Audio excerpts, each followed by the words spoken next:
దేవుని నామమునకు మహిమ కలుగును గాక. ప్రభునందు ప్రియులరా, మన ప్రభువు రక్షకుడునైన క్రీస్తు యేసు పరిశుద్ధ నామంలో మీ అందరికీ శుభములు. 7వ తేదీ జూలై మాసము 7/7 కదా, చాలా ప్రత్యేకింపబడిన దినం కదా. ఏదేదో అనుకుంటాం మన జీవితాల్లో. 665588 ఈ సిజేరియన్ చేయించుకుని బిడ్డను కనే వాళ్ళు డేట్ ఆఫ్ డెలివరీ అయిపోయింది. వాళ్ళు ముందుగానే ఫ్యాన్సీ నెంబర్ పెట్టుకుని బిడ్డల్ని కంటున్నారు. ఈ రోజున మనకి దేవుడిస్తున్న అద్భుత వాగ్దానము, ధైర్యము తెచ్చుకుని పని జరిగించుడి, నేను మీకు తోడుగా ఉన్నాను. ధైర్యము తెచ్చుకుని పని జరిగించుడి, నేను మీకు తోడుగా ఉన్నాను. ఎంతమంది ఈరోజు ఏదైనా తలంచి నాకు ఈ కార్యం కావాలి అని దేవుడు ఏం మాట్లాడతారంటే, నేర్చుకుందామా? హగ్గయి గ్రంథము 2వ అధ్యాయం 4వ వచనం. అయితే ధైర్యం తెచ్చుకోమని ఎన్నిసార్లు చెప్తున్నాడో తెలుసా? ఈ వచనంలో యెహోవా ఆజ్ఞ ఇచ్చినదేమనగా, ఆజ్ఞ జెరుబ్బాబెలు ధైర్యం తెచ్చుకో, ఆజ్ఞ ప్రధాన యాజకుడగు యెహోజాదాకు కుమారుడైన యెహోషువ ధైర్యం తెచ్చుకో, ఆజ్ఞ. దేశములో ఉన్న సమస్త జనులారా ధైర్యం తెచ్చుకుని పని జరిగించుడి, ఆజ్ఞ. నేను మీకు తోడుగా ఉన్నాను, ఇదే సైన్యములకు అధిపతియగు యెహోవా. అంటే అర్థం ఏంటంటే, మందిరము కోసము దేవుడు చెప్తున్నట్లు ఇక్కడ మనం చూస్తున్నాం. అంటే ఐగుప్తులో నుండి మిమ్మల్ని తెచ్చినప్పుడు చేసిన నిబంధన జ్ఞాపకం చేసుకోండి. నా ఆత్మ మీ మధ్య ఉన్నది, భయపడకండి. ధైర్యం ఎందుకు తెచ్చుకోవాలా? నా ఆత్మ మీ మధ్య ఉన్నది కనుక. ఏమంటున్నాడు? ఆ యొక్క దేవుడు దేవాది దేవుడని, రాజులకు రాజని, ప్రభువులకు ప్రభు అని, తన ఆ యొక్క దేవాలయమును, మందిరమును మహిమతో నింపుతాను, వెండి నాది, బంగారు నాది. ఈరోజు మనము నేర్చుకుంటున్న ఈ వాక్యము, ఎన్నో పనులు ప్రారంభించినవి మనము గాలికి వదిలేస్తాం కదా. ముగించగలుగుతున్నామా? ప్రతి విషయంలో కూడా ఆరంభ శూన్యము, కానీ ఏది కూడా మనము ముగించలేకపోతున్నాం. మధ్యలో వదిలేస్తున్నాం. దాన్ని పక్కోడి తప్పని, వాడు నమ్మకంగా లేదని, వీరు నమ్మకంగా లేరని అంటున్నావు, గాలికి వదిలేస్తున్నాం. చాలాసార్లు ఒక పని పట్టుకున్నావంటే ఆ పని మీదే ఉండు. నీకు చాలా వస్తాయి, పైన కింద అవుతావు, కానీ నువ్వు పట్టుకున్న పనిని, ఈ రుబిక్స్ క్యూబ్ నేర్పించేటప్పుడు వాళ్ళు అంటారు, మొదట నువ్వు ఎక్కడ పట్టుకున్నావో జాగ్రత్త. అది ఎప్పుడు కూడా అది మర్చిపోతాం. అదేవిధంగా అసలు దేనికి మొదలు పెట్టామో అది మర్చిపోతాం, వేరే అన్నింటినీ మీద వేసుకుంటూ ఉంటాం.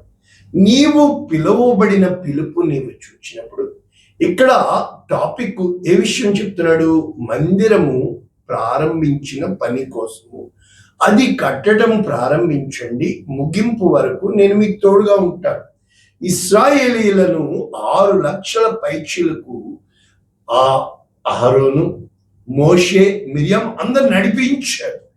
కానీ వాగ్దాన దేశంలో ప్రవేశించింది ఇద్దరే, యెహోషువ, అదే విధముగా కాలేబు. ఈ రోజున మన జీవితాల్లో ఎన్నో ప్రారంభిస్తున్నాము, కానీ నిజంగా కడ వరకు నమ్మకంగా ఉండగలుగుతున్నామా? ఇక్కడ మనము ఇంగ్లీష్ వెర్షన్ చూసినప్పుడు, new living translation, Haggai chapter 2:4, now the Lord says, యెహోవా సెలవిస్తున్నాడు, బీ స్ట్రాంగ్ జెరుబ్బాబెల్, స్ట్రాంగ్ అంటున్నాడు. అంటే నీవు దృఢముగా ఉండు, సామర్థ్యము కలిగి ఉండు, బలముగా ఉండు, స్థిరముగా ఉండు.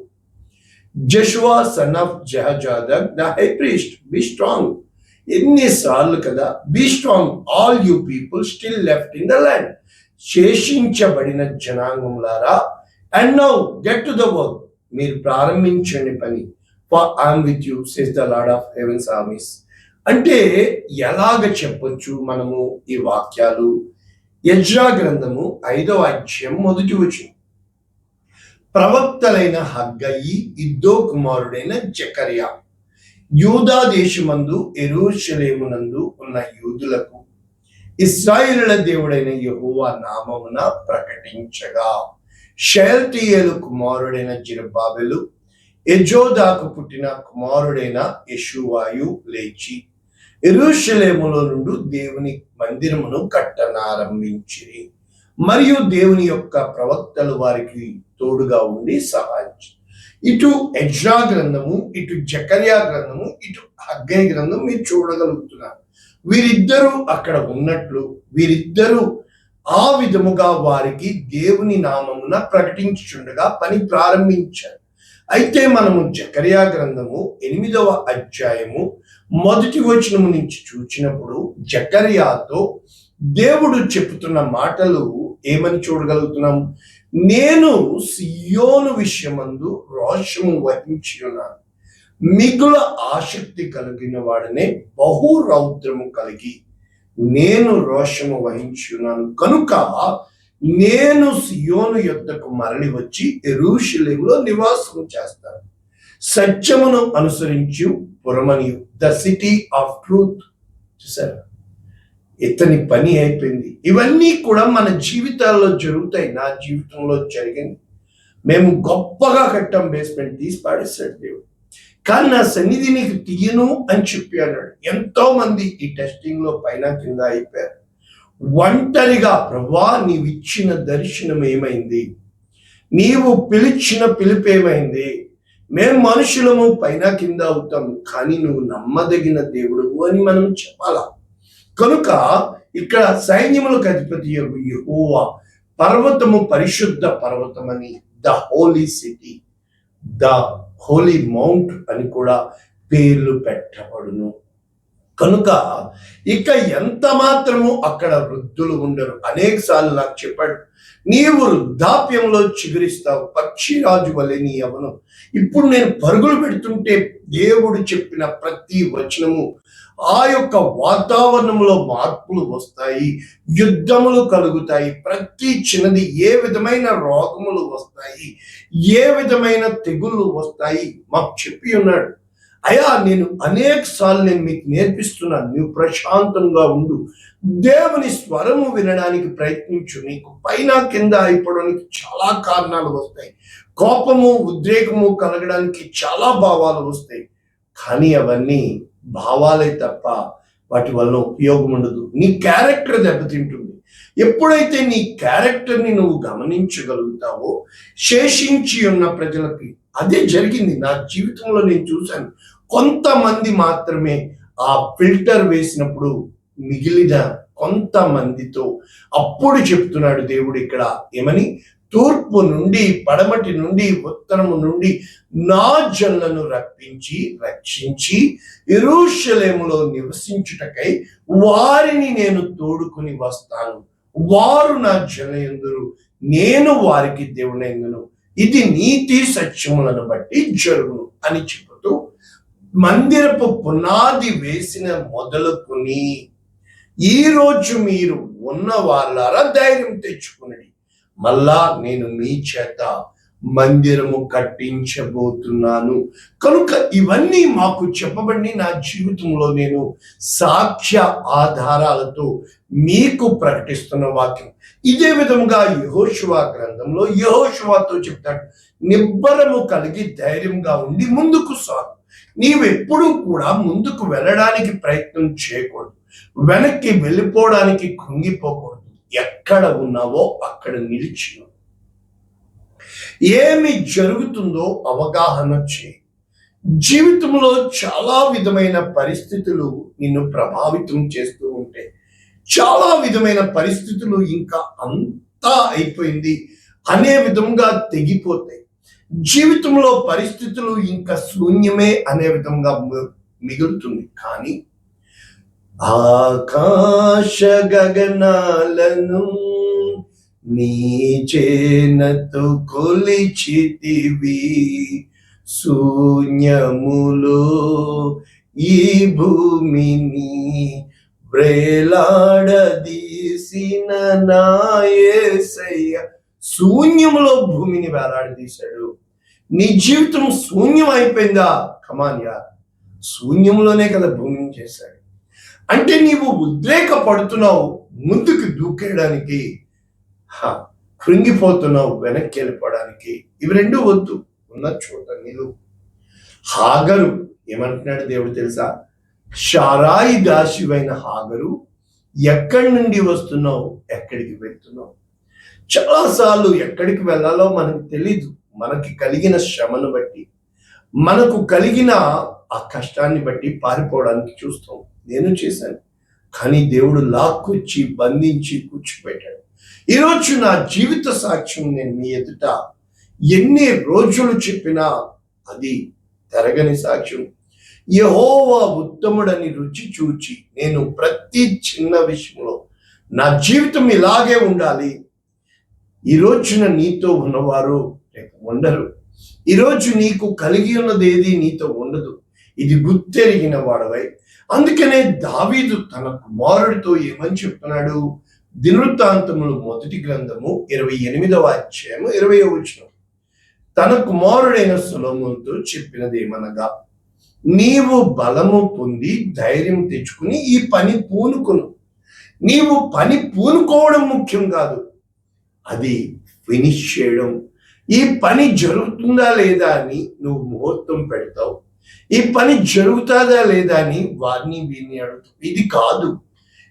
ఏది ఏమైనా ఈ పని నేను చేసి తీరాలా, ఈ విధముగా నేను ఉండాలా. ఎన్నోసార్లు అనుకుంటాం కదా, హ్యాపీ న్యూ ఇయర్, నేను ఈ విధముగా ఉండాలా, వెంటనే గాలికి వదిలేస్తాం కదా. ఎంతో మంది నా జీవితంలో ఒక చిన్న గాయం జరిగినప్పుడు నా దగ్గర నేర్చుకున్న వాళ్ళు మనతోనే ఉన్నారండి అందరూ. ఎంత పోటీ అంటే ఇద్దా మనిషి తత్వం. చాలా బాధ అనిపిస్తుంది కదా. ఆ రోజున నీవే అంత అన్నారు నన్ను, ఈరోజు నీవెంత. నిజంగా ఆ పరిస్థితుల గుండా తీసుకెళ్ళినప్పుడు నన్ను పిలిచిన దేవుడు నమ్మదగిన వాడని, నమ్మకమైన వానికి మెండైన దీవులని, ఆ నమ్మకత్వము తరతరములు ఉండాలని మనము దావీదు, యోనాతాను నమ్మకత్వం నేర్చుకున్నాం కదా. నిబంధన, నిన్ను పేరు పెట్టి పిలిచాడు అంటే నీతో నిబంధన చేశాడు. నీవు ప్రారంభించిన పని దేవునిది, అది గొప్ప కార్యం కనుక వెరవకుండుము, భయపడకును. అంటే భయము, దిగులు, కలవరము, అనుమానము నిన్ను కృంగదీస్తాయి. నువ్వు చేయాల్సింది ఏముండదు. దేవుడు సమస్తము చేస్తాడు. సూర్యుడు ఉదయిస్తున్నాడు, అస్తమిస్తున్నాడు, గాలి మారుతాది, కాలాలు మారుతాయి, కానీ నీ హృదయం స్థిరముగా ఉండాలని దేవుడు చూస్తాడు.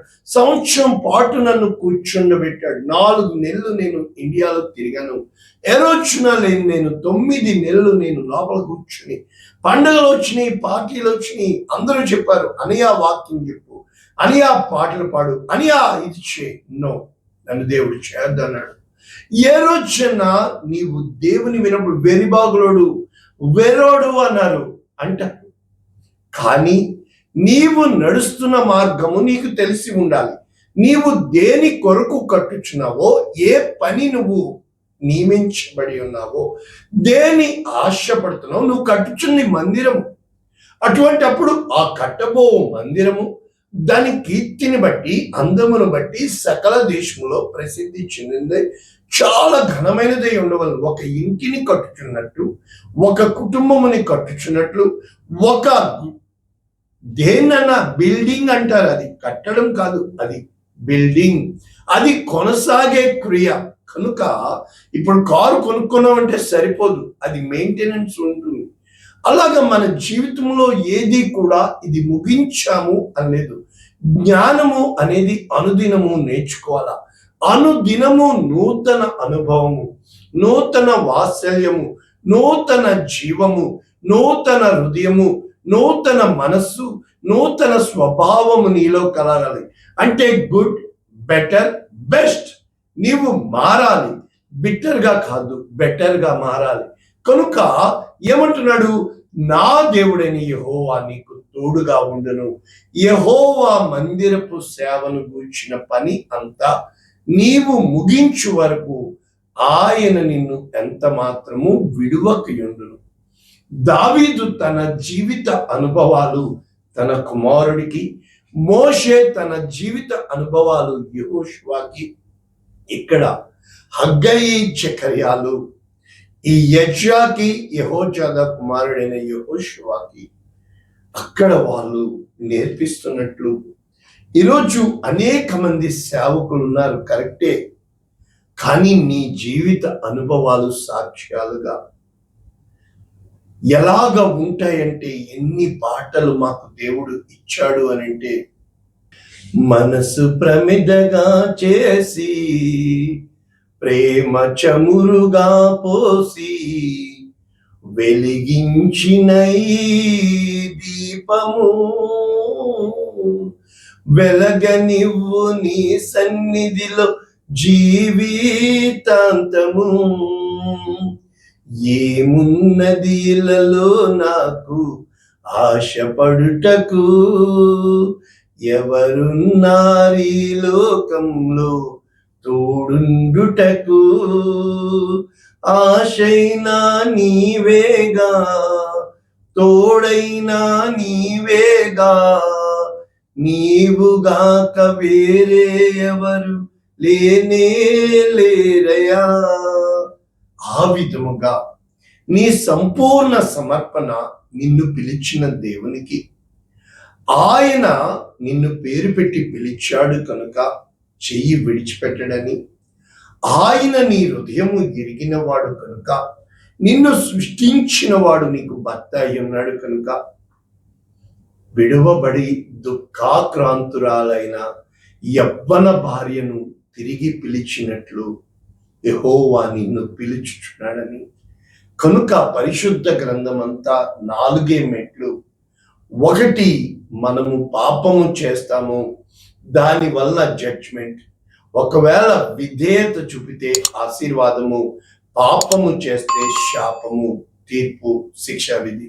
అయితే దేవుడు నీకు పశ్చాత్తాపమునిచ్చి తిరిగి దేవుని కృప కొరకు, క్షమాపణ కొరకు వెతికినప్పుడు, అప్పుడు దేవుడు నిన్ను తిరిగి కడతాను, రిస్టోరేషన్ ఆయన వాగ్దానం ఇచ్చే దేవుడు. కనుక ఈరోజు అంతా అయిపోయింది అనుకుంటున్నావా? తిరిగి ప్రారంభించు. రీస్టార్ట్ అర్థం ఏంటో తెలుసా? కంప్యూటర్ హ్యాంగ్ అయిపోయిందా? రీస్టార్ట్. ఫోన్ హ్యాంగ్ అయిపోయిందా? రీస్టార్ట్. మిక్సీ వేడైపోయిందా? ఆఫ్ చేయి. రీస్టార్ట్. నీ జీవితం కూడా నువ్వు రీస్టార్ట్ చేసినప్పుడు నూతన ప్రారంభం, నూతన జీవం, నూతన ఆశయం, నూతన ధైర్యం నీ దేవుడు నీకు అనుగ్రహిస్తాడు. శత్రువు కొంతకాలం వికటాట్టహాసం చేస్తాడు, నీవు అంతగా కుమిలి ఏడవాల్సి వస్తుంది, నేల మట్టుకు సాగిల పడవలసి వస్తుంది. దేని విషయము కూడా చింతపడకు. అందుకనే యెషయా గ్రంథము 41వ అధ్యాయము 10వ వచనము, నీవు నా దాసుడు మరియు నేను నిన్ను ఉపేక్షింపక ఏర్పరచుకుంటే నేను నీతో చెప్తున్నాను, నీకు తోడై ఉన్నాను, భయపడకు. ఏమంటాడు? నేను నీ దేవుడనై ఉన్నాను, దిగులు పడకు. నేను నిన్ను బలపరుస్తాను, నీకు సహాయం చేస్తాను. నీతి అనే నా దక్షిణాస్తంతో నిన్ను. కనుక ఈ రోజున దేవుడు నీతో నాతో చెబుతున్న ఈ గొప్ప మాటలు, దేవుడు నిన్ను నన్ను విడిచిపెట్టేవాడు కాదు. ప్రార్థన చేయి. పరిశుద్ధుడా, ప్రేమగా ఎందరో వస్తారు, విడిచిపెట్టిపోతారు. కానీ నీవు నమ్మదగిన దేవుడు అని, నిన్ను నమ్మిన ఏ ఒక్కరిని నువ్వు విడిచిపెట్టమని, నీ యొద్దకు వచ్చి వారిని నువ్వు త్రోసివేవని, నీవు చెప్పిన చోట ఉండాలని, నీవు చెప్పిందే చేయడం మా జీవిత ఆశయమని నిశ్చయముగా నిండారులుగా నీ వైపు చూస్తుందండి. మా జీవిత యాత్రలో ఎన్ని అవరోధాలు వచ్చినా కూడా వెనుక తిరిగి చూడక ముందున్న వాటి కొరకు వేగిరపడుటకు వీరిని నేర్పించమని, కృంగిపోయేవారిగా కాక ధైర్యం కలిగి ముందుకు సాగేవారిగా చేయమని వీరిని, వీరి కుటుంబాలని దీవిస్తూ యేసు నామములో దీవిస్తున్నాము. ఆమేన్. God bless you all. దేవుడు దీవించుగాక.